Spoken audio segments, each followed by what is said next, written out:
Before we start, if you enjoy the story, please leave a like and check if you're subscribed. The wreckage cut black shapes against Kesmet's edge's twin moons, metal twisted into sculptures of violence that still radiated heat 3 hours after impact.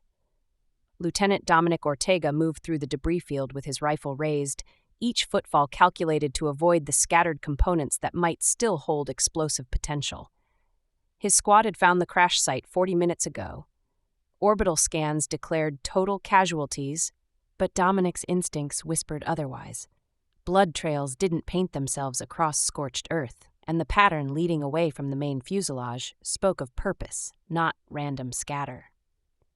Command, this is Ortega, possible survivor sign at grid reference 77 Alpha, requesting permission to track. Static crackled before his CO's voice cut through, flat and procedural. Negative, Lieutenant. Scans confirm kill. Secure the site and await extraction. We're not risking personnel on ghost hunts. Dominic's jaw tightened. The blood trail disappeared into the ravine system that carved through this region like wounds in stone. He could follow orders, catalog the wreckage, and let whoever bled out there die alone in the dark. His finger traced the scar on his left forearm without conscious thought, the habit that surfaced whenever he stood at the edge of a choice he'd regret either way. Copy that. Command beginning site documentation. He muted his comm and followed the blood. The ravine swallowed light and sound both. Dominic's helmet lamp carved a narrow tunnel through darkness that pressed close enough to feel solid. The blood appeared in intermittent smears now, painted across stone with the desperation of someone trying to put distance between themselves and death. His medic training cataloged the pattern automatically. Significant blood loss, failing strength, maybe an hour before shock or exposure finished the job. He found her collapsed against the ravine wall, where shadow pooled deepest. White fur matted dark with blood. That registered first, the wrongness of it, the way crimson striping down her arms showed through where her uniform had torn away. Varan. The word carried weight beyond species designation, loaded with 2 years of border skirmishes and propaganda that painted them as honor-obsessed predators who saw mercy as weakness. Dominic had treated enough human casualties from Varan raids to understand why Command would order execution without trial. His rifle trained on her chest, center mass, clean kill. Her eyes opened, amber with vertical pupils that caught his helmet lamp and threw it back like distant fires. Terror lived in those eyes, raw and animal and completely human in its desperation. Her ears flattened against her skull, white with red tufts that trembled as her breathing hitched. She tried to speak, managed only a sound caught between words and pain. Dominic's finger rested on the trigger. The pressure required was minimal. Squeeze, don't pull. Basics. His hand wouldn't complete the motion. The civilian girl in Tarsus Station had looked at him the same way. Brown eyes instead of amber, human skin instead of fur, but the same fundamental terror of someone watching their own ending arrive. He'd been 3 seconds too slow getting to her during the evacuation. 3 seconds, and her blood had painted his hands while she'd tried to speak through a collapsed lung. He still heard the wet sounds sometimes, in the space between sleep and waking. Shit! Dominic lowered his rifle and dropped to one knee beside her. She flinched, claws extending reflexively before her strength failed, and they retracted. He pulled his medical kit with hands that knew the routine better than breathing, field pressure on the worst bleeds, coagulant foam for the plasma burns across her ribs, analgesic that might work on Varan physiology or might do nothing. Her eyes tracked his movements with wary incomprehension. Easy, he said, though she probably understood nothing beyond his tone. I'm not going to hurt you. She made a sound that might have been laughter or disbelief.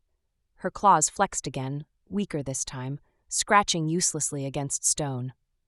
When he applied pressure to stanch the bleeding from her shoulder, she went rigid beneath his hands, every muscle locked in preparation for violence that never came. He felt her heartbeat through her fur, rapid, erratic, gradually steadying as his treatment continued, and her body recognized it wasn't being harmed.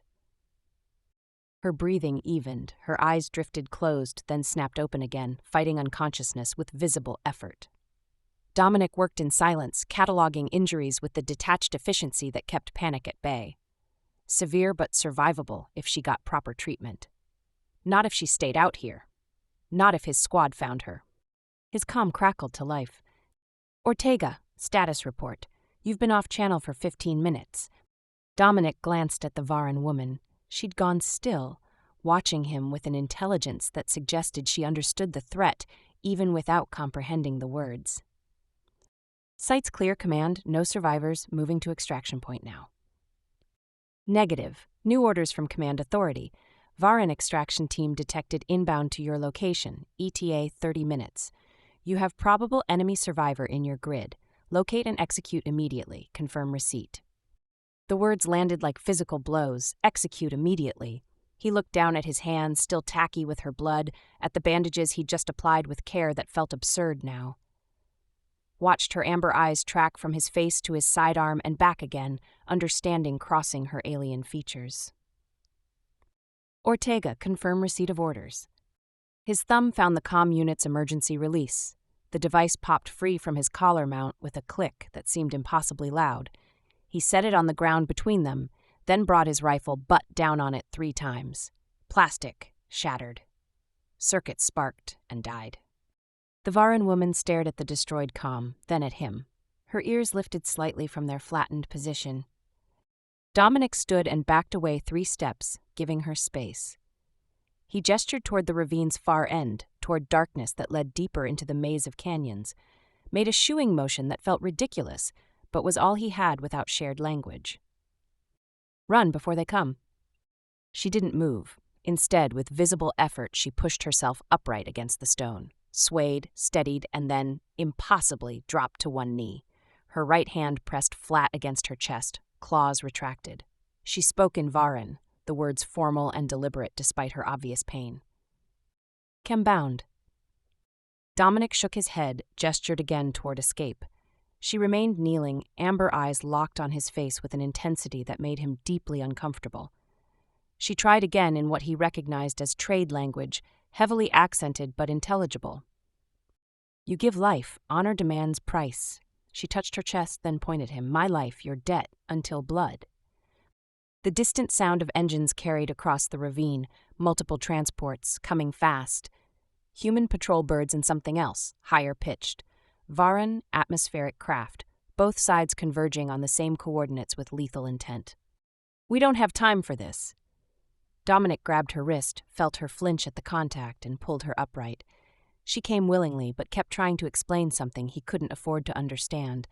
The engine sounds grew louder. Move, now! He started toward the deeper tunnels, where the old mining operations had carved kilometers of passages into Kesmet's bedrock. After 3 steps, he realized she was following, her hands suddenly closing around his. Her grip was strong despite her injuries, claws carefully retracted, but present against his skin, as a reminder of what she could do. What she wasn't doing. Her fingers trembled, just slightly. Just enough for him to feel the fear she was fighting to contain beneath whatever warrior's training had shaped her.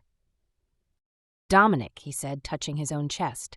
If they were doing this, she should at least know his name. She understood, her ears tilted forward, catching the sound, memorizing it. Va? The name felt strange in his mouth. Alien, human, desperate.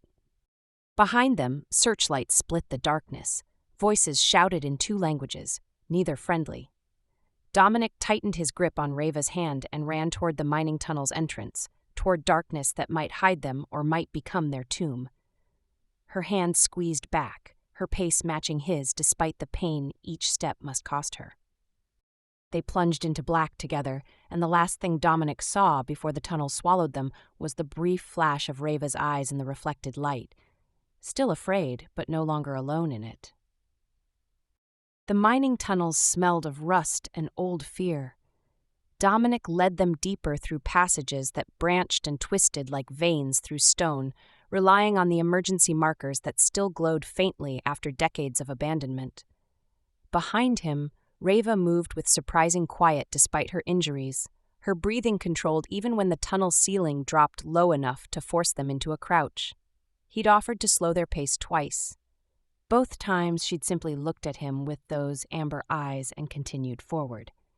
They didn't speak, couldn't risk it with pursuits so close. But in the darkness, broken only by his failing helmet lamp, Dominic became acutely aware of every sound she made, the slight catch in her breath when movement pulled at her wounds, the rustle of her torn uniform against stone, the deliberate placement of each footstep that spoke of training he couldn't begin to imagine. 3 hours into the tunnels, his lamp died completely. Darkness swallowed them so thoroughly that Dominic couldn't see his own hand. He stopped, reaching back instinctively to ensure Rava hadn't fallen behind. His fingers found fur and warmth, her arm solid beneath his touch. She went rigid at the contact. "Sorry," he whispered. "Can't see, can you?" Silence stretched long enough that he wondered if she'd understood. Then her hand found his wrist, her grip careful, claws retracted. She tugged gently, guiding him forward. Her night vision, then. One advantage in a situation that held precious few. They walked like that for hours, connected by her hand on his wrist, her subtle adjustments steering him around obstacles he couldn't perceive. Trust forced by necessity. When his legs finally gave out from exhaustion, they stopped in what felt like a wider chamber. Rava released him immediately, and he heard her move away, putting distance between them that felt deliberate. Dominic pulled a ration bar from his pack, broke it in half, and held one piece out toward where he thought she was. "You need to eat." No response. He waved the food slightly, hoping she could see the movement. "Food." Her hand touched his, took the ration with quick efficiency. He heard the wrapper tear, then nothing. Either she ate in perfect silence or she was simply holding it. Dominic consumed his own half, the tasteless protein barely registering. When he pulled out his water canteen, he held it toward her without asking. This time she took it without hesitation. He heard her drink, measured swallows that spoke of discipline even in desperation. She returned the canteen with more water than he'd expected her to leave. "You can have more." She didn't take it back.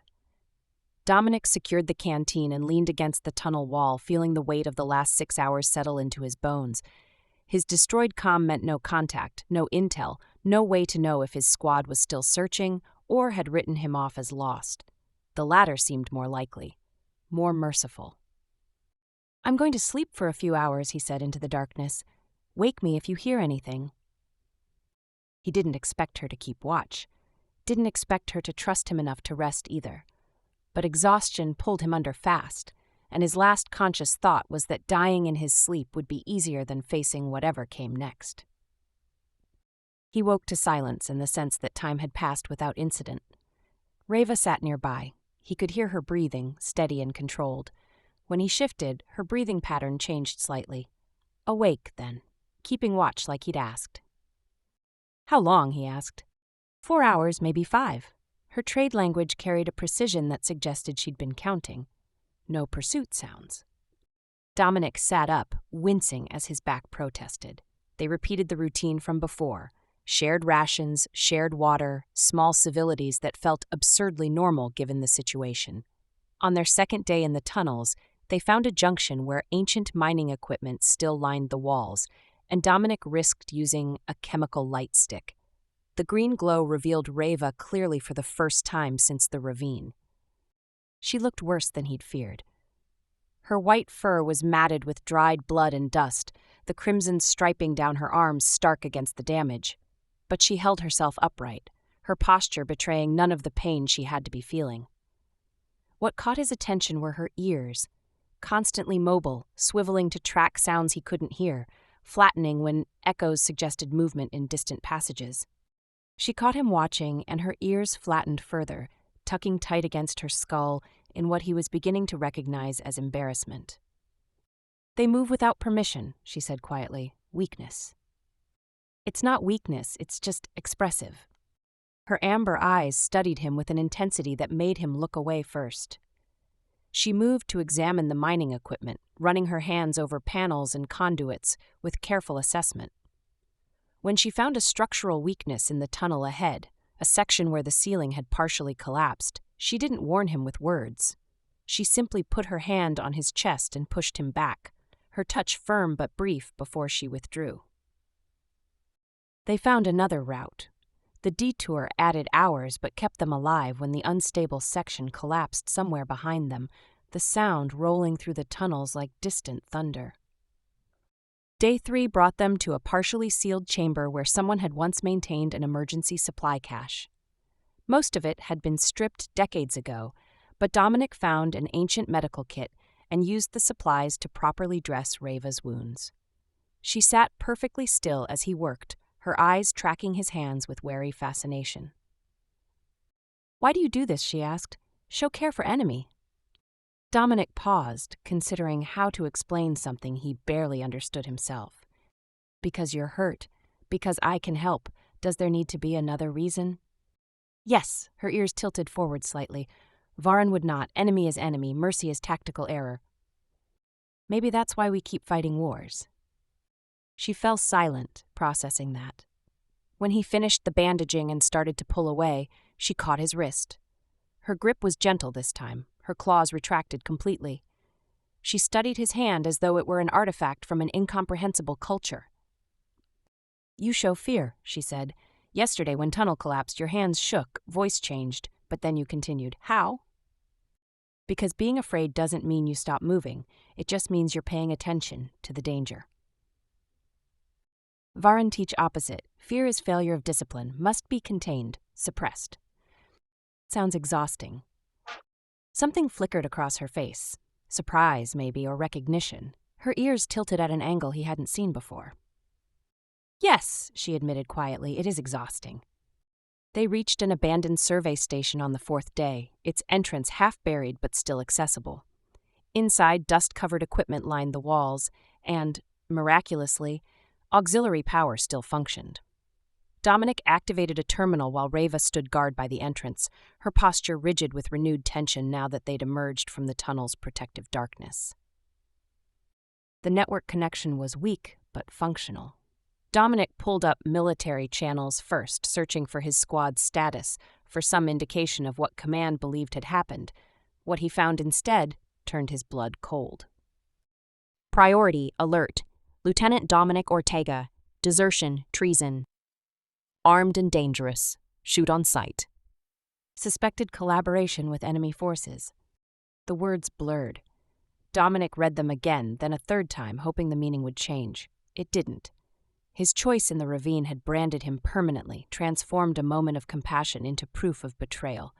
There would be no explanation, no trial, no return. Just a bullet if they found him. Rava touched his shoulder, startling him. She gestured toward another terminal where she'd accessed Varen military channels. Her face showed nothing, but her tail lashed behind her in sharp, agitated movements. "What does it say?" he asked. She read haltingly, translating as she went. "Huntmaster Screth Coldclaw declares, Rava Thornwhisker, Keththera, honor lost, contaminated by human contact, to be executed on sight for choosing survival over warrior's death. She is..." Her voice dropped to barely a whisper. "Pollution. To be cleansed." They stood in silence, the terminal's glow painting their faces in cold blue light. Two people who'd each saved the other's life, now condemned by the species they'd once served. Dominic felt anger build in his chest, hot and familiar. It erupted before he could contain it, a snarl of frustration as he slammed his fist against the console hard enough to crack the screen. The sound echoed through the empty station. Rava remained motionless beside him, her expression carefully neutral. But then something shifted. Her jaw clenched, her hands curled into fists, claws extending slowly. And before Dominic could speak, she turned and drove her fist into the metal wall with enough force to leave a dent. Once, twice, 3 times until her knuckles split and blood stained her white fur. She stopped, breathing hard, and when she looked at him, her amber eyes were bright with moisture that tracked down through her fur. Tears. She touched them with obvious confusion, as though her own body had betrayed her. Her voice broke. "I don't know who I am. Not Varen warrior, not honorable dead, just Keththera." Dominic crossed to her without thinking, his hand finding her shoulder in a gesture that would be scandalous in her culture. She flinched but didn't pull away. Up close, he could see her trembling, the rigid control finally cracking under the weight of everything she'd lost. Maybe you don't have to be what they named you, he said quietly. Maybe you can be something new, something neither of our peoples has a word for yet. Her ears lifted slightly, tilting toward him. Her tail slowed its agitated lashing. She studied his face with an expression he couldn't read, something hovering between hope and terror. What if I don't know how? Then we figure it out together. Her hand rose slowly, carefully, and came to rest over his where it touched her shoulder. Her palm was warm through his sleeve. Her claws remained retracted. They stood like that while the terminals hummed and the evidence of their mutual exile glowed on broken screens. Two exiles learning to trust in the spaces between what they'd been and what they might become. Dawn came through the survey station's cracked viewports in shades of amber and gray, painting Kesmet's edge in colors that reminded Dominic too much of Rava's eyes. They'd spent the night taking turns on watch, neither willing to trust their fragile sanctuary completely. Rava sat near the entrance, her ears swiveling constantly to track sounds beyond Dominic's hearing. He was checking their meager supplies when her entire body went rigid. "They're here," she said, already moving. The explosion took out the station's main entrance 3 seconds later. Dominic grabbed his rifle as figures poured through the smoke. Varan warriors in combat armor, moving with coordinated precision that spoke of elite training. Rava shoved him toward the maintenance access, her hand flat against his back. "Go." He went, but not before seeing the lead warrior, massive, gray-furred, with amber eyes that burned with cold purpose. The warrior's gaze locked on Rava, and he spoke in Varan, the words carrying the weight of formal condemnation. Rava's ears flattened completely against her skull. They ran through maintenance shafts, barely wide enough for single file, the sounds of pursuit close behind. Rava moved with her injuries forgotten, pure survival instinct driving her forward. When they reached a junction, she pushed Dominic left and turned right, drawing the pursuers away from him. "Rava, no." Plasma fire answered, the distinctive crack echoing through the shafts.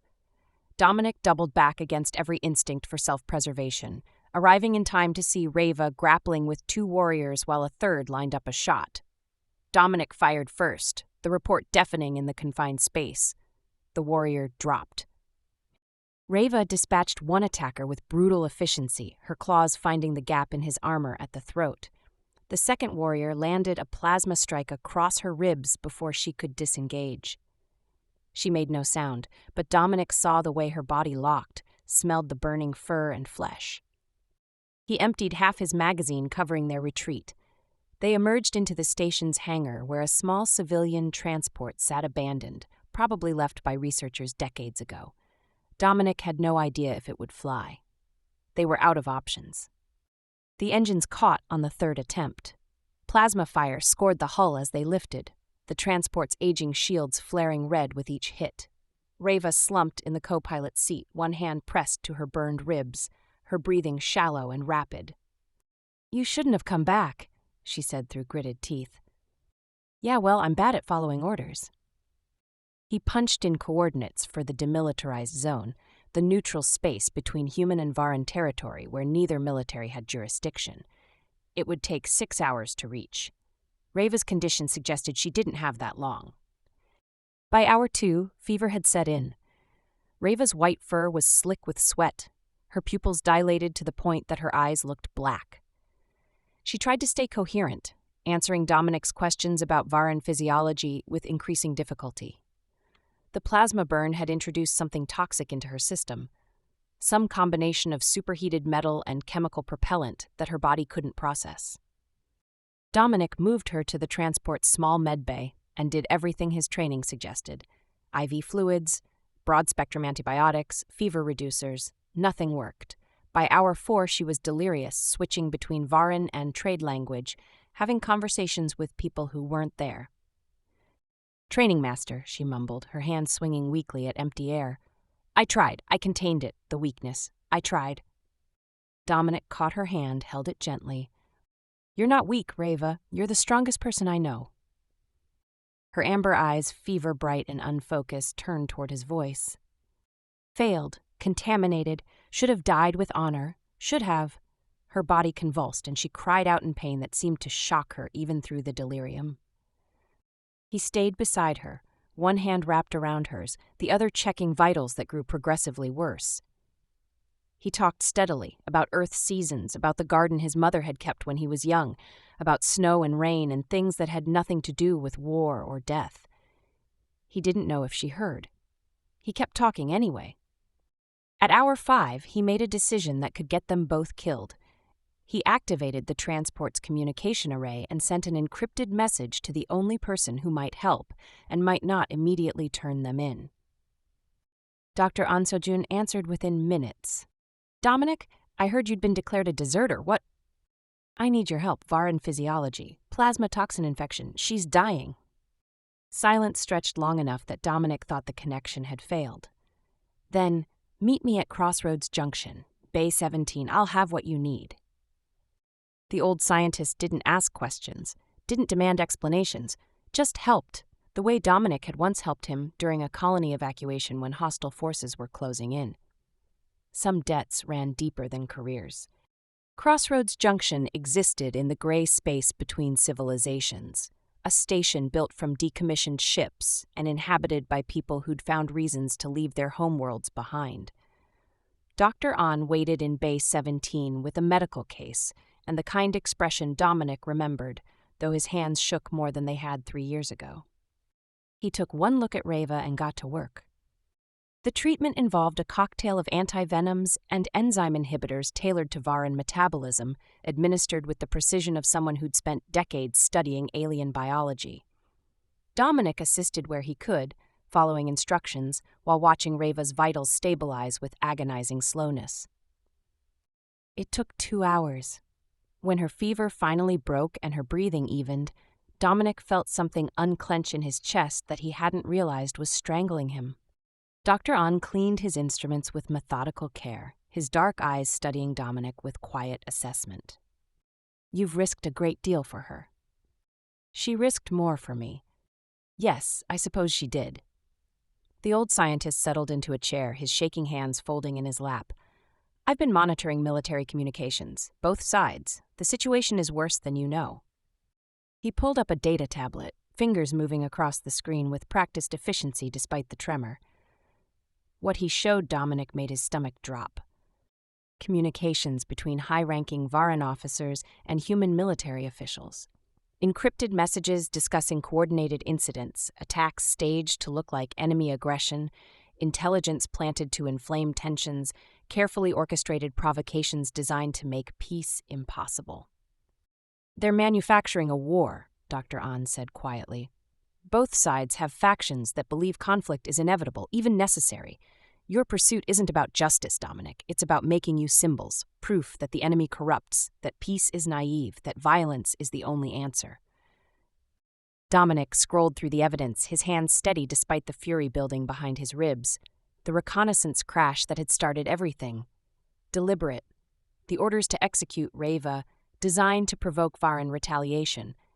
Even their escape had been allowed to continue just long enough to serve the conspiracy's narrative. "Huntmaster Skreth," he said, remembering the gray-furred warrior who'd led the attack on the survey station.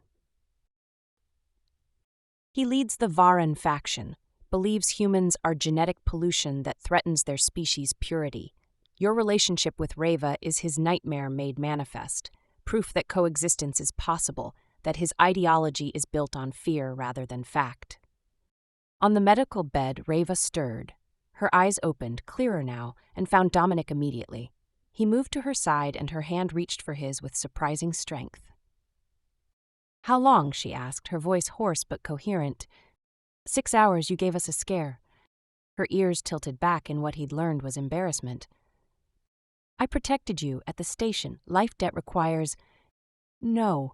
Dominic cut her off, his tone sharper than intended. "You protected me because you wanted to, not because some debt demanded it. There's a difference." She studied his face, her amber eyes searching for something. Dr. An cleared his throat diplomatically and moved toward the bay's exit, giving them space. "I'll compile the evidence files. If you can transmit them across military channels, both sides will be forced to investigate. It might buy you asylum, might end the conspiracy before it ignites full war." He paused at the door. But every major communication array is military-controlled. Accessing one means walking into the heart of either installation, heavily guarded, both hunting you specifically. Rava pushed herself upright despite Dominic's protest. Her hand stayed wrapped around his, her grip steady. "Suicide mission," she said flatly. "Yeah," Dominic agreed. They sat in silence, hands joined, while the weight of the choice settled between them. Dr. On's footsteps retreated down the corridor, leaving them alone with the data that could save millions and the knowledge that transmitting it would almost certainly kill them both. "Why do you continue to help me?" Rava asked quietly, her eyes on their joined hands. "My life debt means I am obligated to sacrifice myself for you. You should use that, should send me alone. Why don't you?" Dominic turned his hand in hers, threading their fingers together in a gesture that felt monumental in its intimacy. "Because I don't want your debt, Rava. I don't want your sacrifice. I want—" He struggled for words that felt inadequate. "I want you to choose to survive. Choose to build something that isn't defined by what either of our cultures demanded you be. Choose us, whatever that means." Her ears lifted slowly, tilting forward in an expression he'd come to recognize as hope. Her tail wrapped around his forearm, the touch deliberate and conscious. Her thumb traced across his knuckles, learning the shape of his hand. "That terrifies me more than any battlefield," she admitted. "Choosing for myself. Wanting something beyond duty or honor. Wanting—" She met his eyes, and her voice dropped to barely a whisper. "Wanting to survive because you will be there when I wake." Dominic leaned forward until their foreheads touched, human skin against soft fur, two exiles breathing the same air. "Then let's make sure we both wake up," he said, "together." Outside the bay, Crossroads Junction hummed with the movement of 100 species trying to build lives in the spaces between stars. Inside, two people who'd been taught they were enemies held each other and planned to storm the gates of hell, because some futures were worth fighting for, even when the odds promised only martyrdom. Sentinel Outpost hung in orbit above a barren moon, its communication arrays bristling like quills from the central hub. Dominic studied patrol patterns he'd once helped establish, finding gaps that 3 years of routine had made predictable. Beside him, in the stolen shuttle, Rava sat perfectly still, her ears forward, her tail coiled tight around her waist. "North airlock," he said. "Shift change in 4 minutes." "Enough time," Rava agreed. When her hand found his before the airlock cycled, Dominic squeezed back, feeling her claws press lightly against his skin. Promise, not threat. They moved through docking in silence. Dominic's knowledge proved accurate. They reached the communications center with 2 encounters, both resolved with speed that left unconscious guards behind. Rava moved like liquid shadow, her training evident in every economical motion. The door required command authorization. Dominic bypassed it with old credentials, and they slipped inside to find Commander Eliza Garrett, weapon drawn. "I wondered if you'd come here," Garrett said quietly. "Could have had you a dozen times." Dominic raised his hands. Beside him, Rava coiled with tension. "Then why didn't you?" "Because I wanted to see what you'd sacrifice." Garrett's weapon never wavered, but her voice carried exhaustion, Dominic recognized.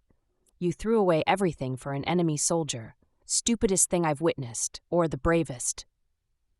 "Maybe both." Garrett's expression hardened. "Doesn't matter. I have orders. Peace depends on me bringing you in." Rava moved. 3 steps, one hand disarming Garrett while the other caught her throat, claws dimpling skin without breaking it. Garrett went still, surprise but not fear in her eyes. "Wait," Dominic said. "Don't." Rava's ears swiveled toward him. "She will kill us." "Maybe. Or maybe she'll listen." Dominic met Garrett's eyes. "Commander, you taught me to question orders that don't make sense. You told me once that good soldiers know when to disobey." "You remember that conversation?" "Every word. Tarsus Station. You said the orders were wrong and you'd followed them anyway and you'd never stop seeing their faces." Something shifted in Garrett's expression. Pain, recognition. "Show me," she said quietly. "Show me what's worth dying for." Rava released her slowly. Dominic pulled out Dr. On's data tablet, laying out the evidence, communications between conspirators, staged attacks, manufactured provocations building toward unnecessary war. Garrett read in silence, jaw tightening. Outside, boots echoed, backup teams closing in. She looked up, meeting Dominic's eyes. "If I let you transmit this, I'm complicit. Court-martial." "Yes, ma'am." "And if I stop you, thousands die in a war built on lies." Garrett's weapon lowered. She engaged the door lock with her command codes, buying time against her own soldiers. 5 minutes, make it count. Dominic moved to the communications array. Rava stood guard, ears tracking soldiers outside. He began uploading Dr. On's files across every military and civilian channel in the sector. The wall exploded inward. Varan warriors poured through, led by Huntmaster Skreth Coldclaw, his gray fur scarred from decades of combat. His amber eyes found Rava immediately. "Contaminated one, your existence is pollution. I offer mercy, a clean death." Rava stepped between Skreth and Dominic, her voice steady. "True contamination is sacrificing honor to fear. You orchestrate war because peace terrifies you. I choose to define my own worth now, through lives saved rather than taken." Skreth's lip curled, then dye-contaminated. He moved with terrifying speed. Rava met him head-on, their collision sending equipment scattering. They fought with savage precision, training from the same tradition evident in every strike. Skreth had size and experience. Rava fought with desperate fury, protecting everything she'd chosen to become. Dominic kept uploading, tracking transmission progress while Garrett's soldiers held the door. 70%. 80. Rava took a blow that sent her sprawling, blood bright against white fur. Skreth loomed over her, claws extended for the kill. Dominic fired. The shot took Skreth in the shoulder, the precise point where tendons and nerves clustered. His medic's knowledge serving unexpected purpose. Skreth roared, stumbling. Rava surged upward, her claws finding his throat. They went down together. When Rava stood, Skreth remained still, blood bubbling at his lips. "Emotional weakness will damn both your peoples." Then nothing. The transmission counter hit 100%, evidence spread across the sector, impossible to suppress. Aftermath came in waves, emergency diplomatic channels lighting up, military courts convening, conspirators scrambling while evidence mounted. Commander Garrett kept her word, ensuring Dominic and Rava received asylum on Crossroads Junction during investigations. It cost her the predicted court-martial, though lighter than execution, forced retirement, loss of rank. She visited once before departure, expression neutral.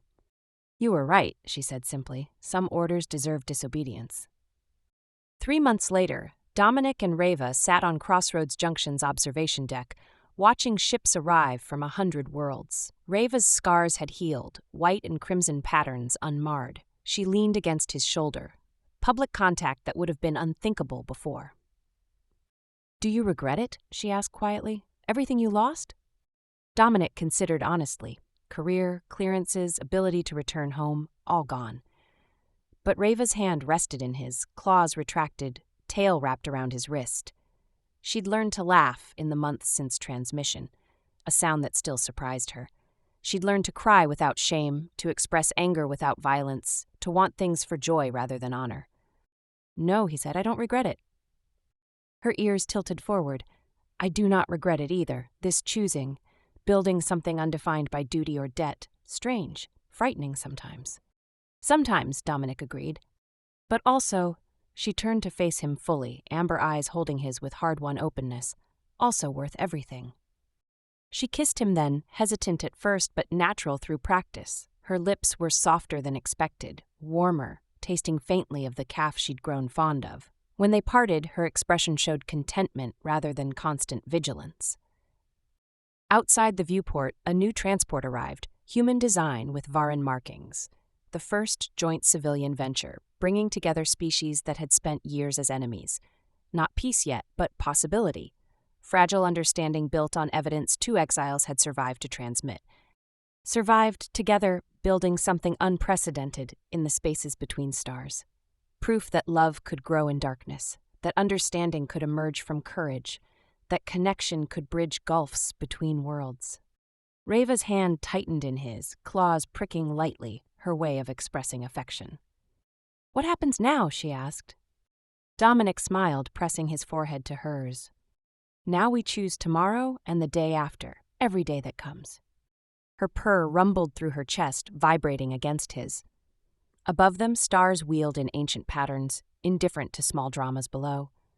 But here, two people who should have been enemies held each other and watched the future arrive, one ship at a time.